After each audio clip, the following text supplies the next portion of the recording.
Good day, Mr. Sotelo. I'd like to talk about our 2019 PSIC Information Code.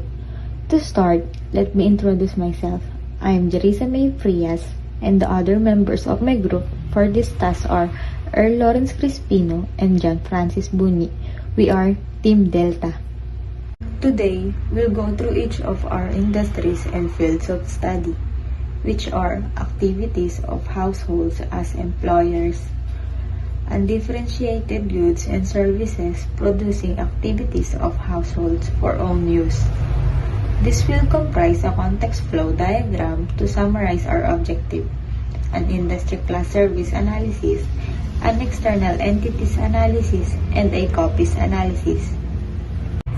This will provide us a thorough understanding of material we're going to present, enabling us to respond with profound expertise to our household needs in the context of appropriate situation, conditions to what our clients needs, and conditions to their action as domestic personnel.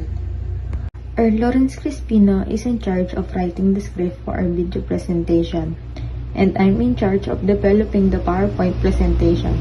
The video presentation will finally be required by John Francis Bunyi. However, when it comes to contribution and work that has been completed, no one is slacking off. Everyone did their part properly and in accordance with what we agreed and distributed. The three of us have been cooperating with one another to complete the overall work that needed to be done. 2009 PSIC Information Code in the service analysis tool we developed, you can see that we choose section T, which is designated activities of households as employers, undifferentiated goods and services producing activities of households for own use. In our PSIC Information Code for 2019, domestic employment includes duties in an employer's household that administer to the employers and the other households member personal wants to comforts, and you can find this in our group code 970, especially at class code 9700, activities of household as employers of domestic personnel to stay on top.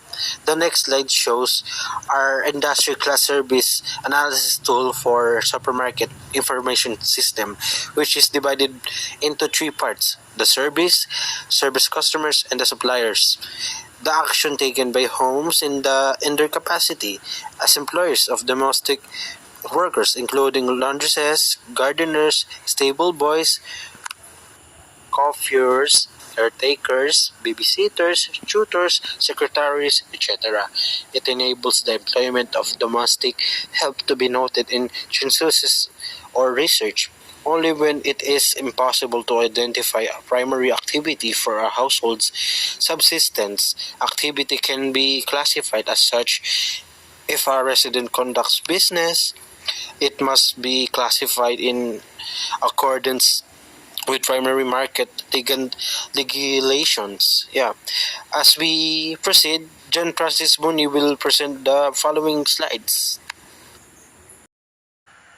I'll present and discuss our super in this section of our presentation: external entities, industry class service analysis, market info system context diagram, copies analysis, and analysis all activities related to household activities as employers of domestic personnel such as maids, cooks, valets, butlers, laundresses, gardeners, gatekeepers, stable lads, choppers, and caretakers are included in the industry class service division. Governesses, babysitters, tutors, secretaries, and so on.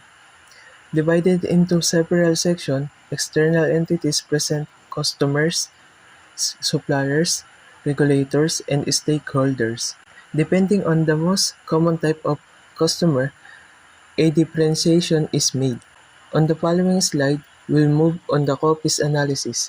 You can see the 5 elements of a copies analysis: the client, the output, the process, the input, and the provider.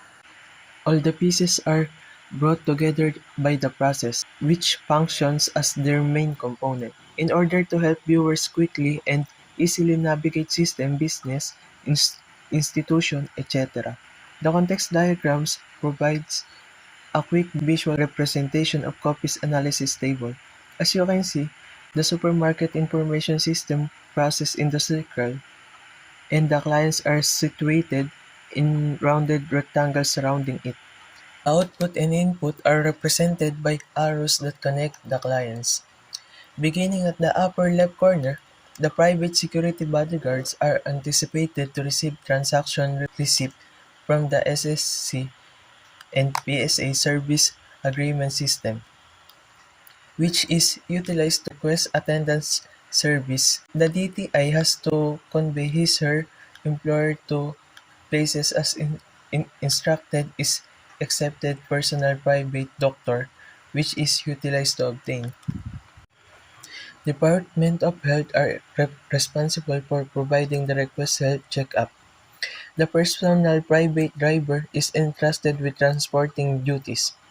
The Dole of the government is required to request legal requirements, and the activities of household employers information system is mandated to provide organizing and distributing message. Lastly, the Dole is charged with analyzing the employer's duties information and main were anticipated to deceive the employer's reportorial duties. We hope you finally understand the copies analysis presented in context flow diagram. We have now completed our presentation.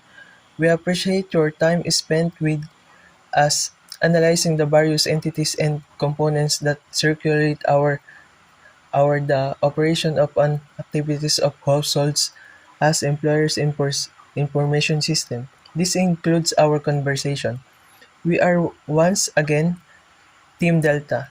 Thank you very much.